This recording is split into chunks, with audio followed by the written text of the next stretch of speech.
Hey everyone, in this video I want to go over the settings for fracturing inside of chaos destruction, as well as the damage threshold settings for geometry collections.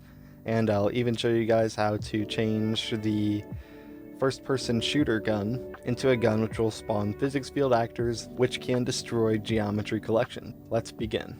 Alright, to begin, I want to go over the different fracturing methods inside of chaos destruction. So I've set up these little, not sure what you'd call them here. I've just scaled some cubes, I've set them on platforms, and I'm going to turn them into geometry collections and use them to generate, and use them to get that out, and use them as examples for different fracturing methods. So I'm going to go into the fracture editing mode, and I'm just going to create a geometry collection here. I'm not going to keep it for the next video, so I'm not too worried about keeping things organized. If you look over here, there are multiple different fracturing methods. Uniform is fairly self-explanatory. It just sort of divides things up in a uniform manner across the mesh. And so there are some different settings. There's settings for the seed, the chance to fracture per mesh, but the settings I really want to cover in this video are the settings that I use most often, and the settings that you'll most likely find yourself using the most often as well. And these are the noise settings and the uniform Veroni settings. So we have amplitude, which is just the size of the noise displacement. We have the frequency, which is just the period of, which they say is the period of Perlin noise. So small values will create noise faces that are smoother. Because this is using a Perlin noise generator underneath and sort of extrapolating the fracturing from it. You can sort of see the difference between the smaller and larger variables, but unless you have a little more of a background in noise and you're able to visualize these things with amplitude and frequency, I sort of am able to because I spend a lot of time playing around with noise in Substance Designer. But really the best way to get a handle on this is to just play around with the settings and observe, and really just go through a process of trial and error until you get something that works for you, and the more you play with it, the easier it will be.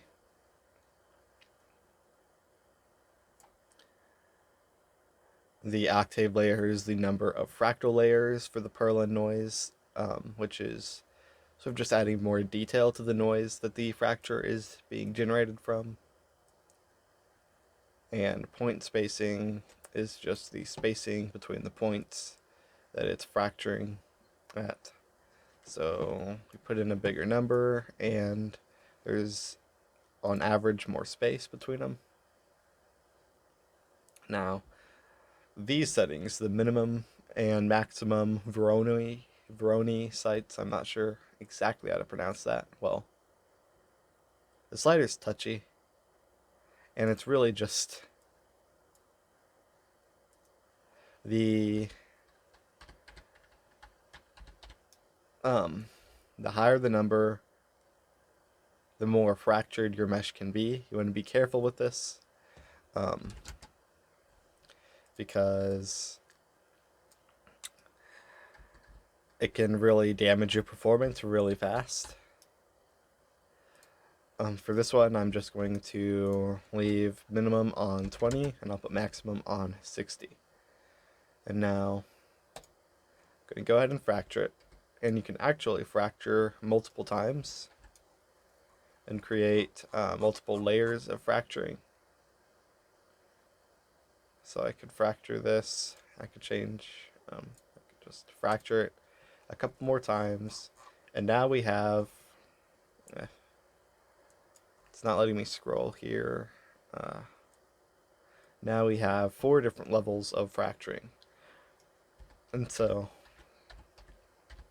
if we just click play from here, it's going to explode, and well, I don't think we really want our meshes to explode the moment we play the game, and we can fix that by going to our geometry collection, and I accidentally closed out of it. So I just need to reload the default editor layout. And now if I come back over here, open this up again, we can change the collision type to particle implicit and the implicit type to level set. I will save and close out of this window. And now if we play, and using my modified first-person shooter gun, which I'll get to in a moment here, we can destroy our mesh. And what I've done is I've replaced the default projectile with just a sort of line-traced physics field spawner. And if you want more information about physics fields, you can go watch my bite-sized UE5 video on the subject. But for this video, if I just go into the first-person blueprint and open up first-person character, I've kept, for the spawn projectile code, I've kept everything up to this montage play, and then I do some of my own blueprint code. I get the world location of the sphere component, which is this sphere right here, so the end of the barrel. I get the world rotation of the first person camera, I get the forward vector from it, and I multiply it by 15,000. And so that's just going to give me a vector that points in the direction of the camera that has a length of 1500 units. I misspoke before. It's 1500, not 15,000. And I'm adding it to the world location of the sphere so it traces out from the sphere. And that makes the end vector, and is get world location of the sphere as a start vector, and that will draw a line, do a line trace from the barrel of our gun to the middle point in the screen where our camera is facing. I'll then take the hit result of a location, and then I'm going to spawn a projectile field from it. And I'm using this spawn actor node, and I'm spawning a projectile field actor, which we'll look at. And then I'm just finally playing the sound at the location of the gun's barrel opening of that sphere. And so this projectile actor is this BP projectile field, which is it's the class BP projectile field. I didn't even change the name when I created it. If I open it up, all I've done is I've added a sphere and a radial fall off. Again, I go into all the stuff in depth in a physics fields video, and I've set up my field for external strain in it like this. Just how I set it up in my other video. Again, if any of this is confusing, go watch that video. It'll explain, and feel free just to copy the code off of my screen here. And so that's how I am getting this destruction effect with this gun. And you probably wouldn't want to see this visual representation of the fracturing while you're playing the game, and you can turn that off by just going to the details panel and disabling show bone colors. And so we can do another type of fracturing for this second one. We could do a clustered fracture. And, well, it just clusters the fracturing instead of spreading it out in a uniform manner. It has the same settings as the uniform fracturing for the noise. There are more Veroni settings, though.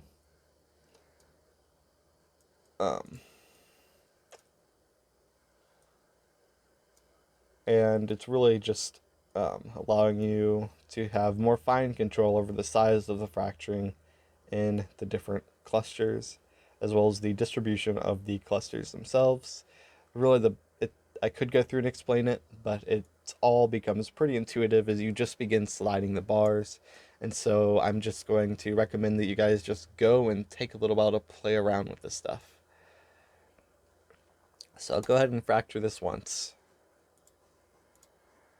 I'm going to search show bone colors, uncheck that. And now I have another geometry collection. I opened the old one though.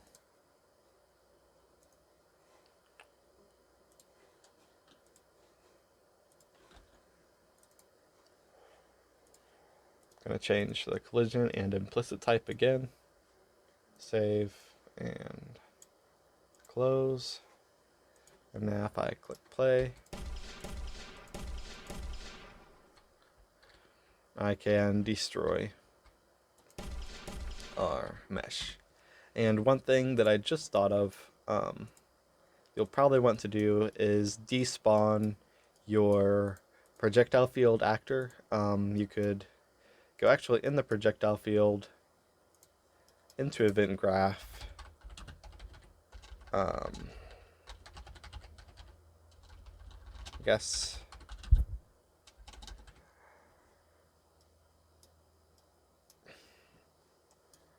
you could start a timer. I'd say, or actually a delay.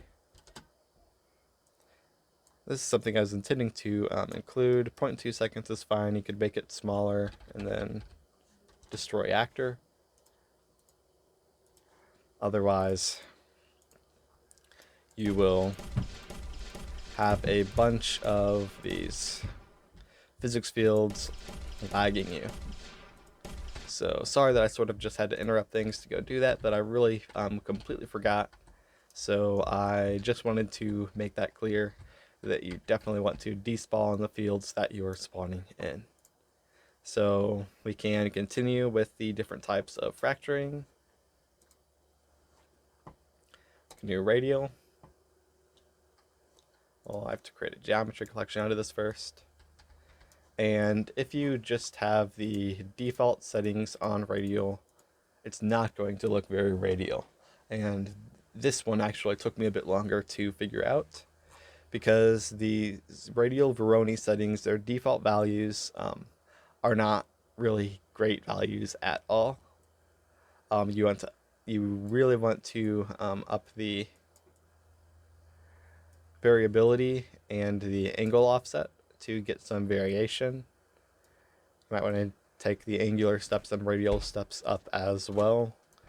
In general, higher values here are better, because the default low values just give you a line. There's no variation. And it doesn't really fracture radially. So I'll fracture that.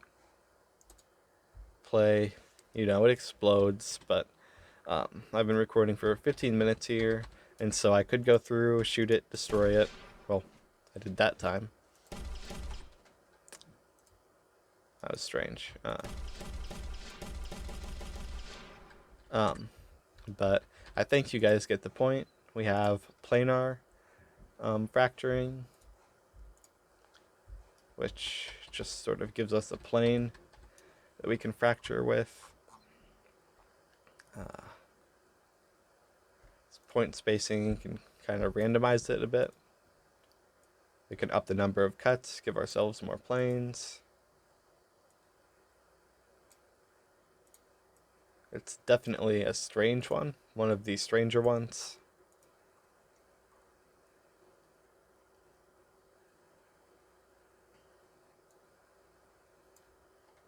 So if I just fracture it like that, yeah. It's definitely a weird one.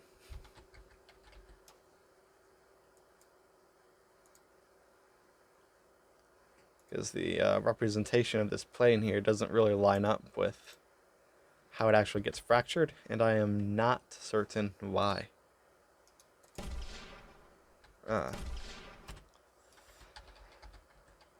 If you want to be super exact with in fracture things in a planar sort of way, I would actually recommend using mesh fracturing.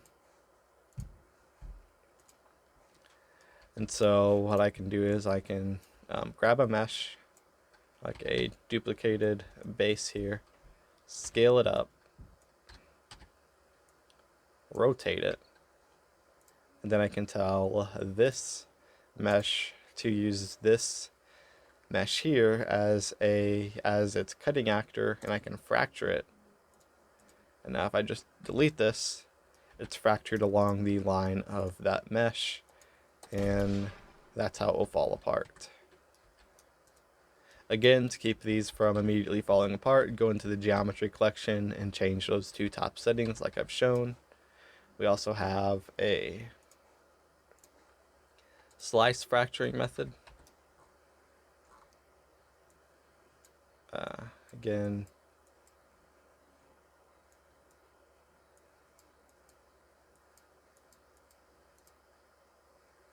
you can't really see what's about to happen until you fracture it.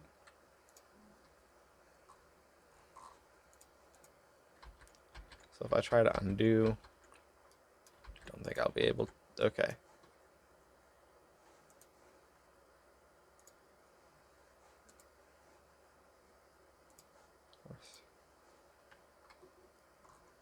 And if I set these to their defaults, let's just see. So it'll just slice it up. There's no preview, so it's definitely harder to figure out. Again, it's the kind of thing you just really need to play with. Hopefully they'll have that fixed by the time the Unreal Engine 5 rolls out. This is still early access, so that might just be a bug. But this just puts a bunch of slices through it, like you took a sword and cut through something a bunch of times. It ignored the fact that gravity exists, or that they'd all sort of fall apart with each cut.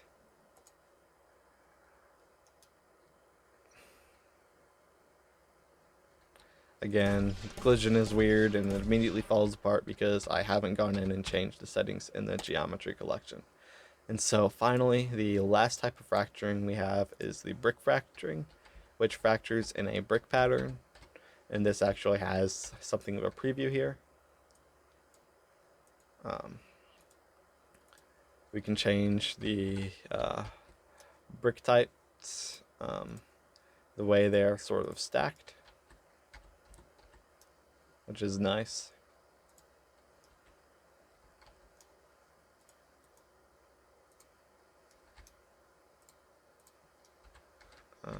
Let's see.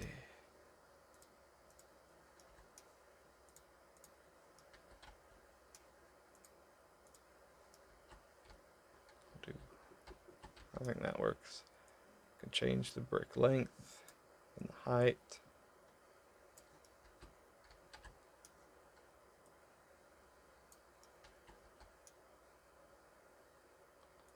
The depth. And then we can fracture. And we fractured it into a brick pattern. So interesting stuff.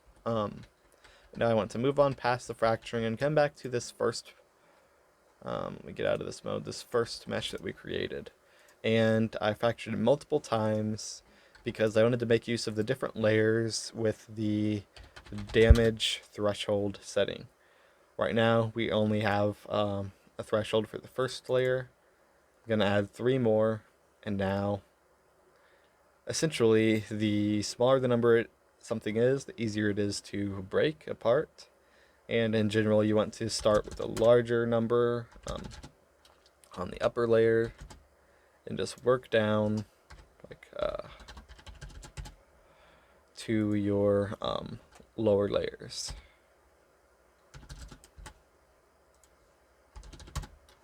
So if we do something like 5,000, 2,500, 1,500, and then shoot it. There's sort of different levels of fracturing here.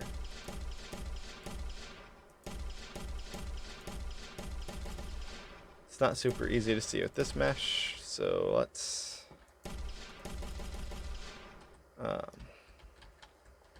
let's get ourselves another cube. Let's leave it at its normal size, and let's create a geometry collection, fracture it multiple times, and play a game of guess which geometry collection this is. Okay. It shows the cube there, so it wasn't as hard as I thought it would be.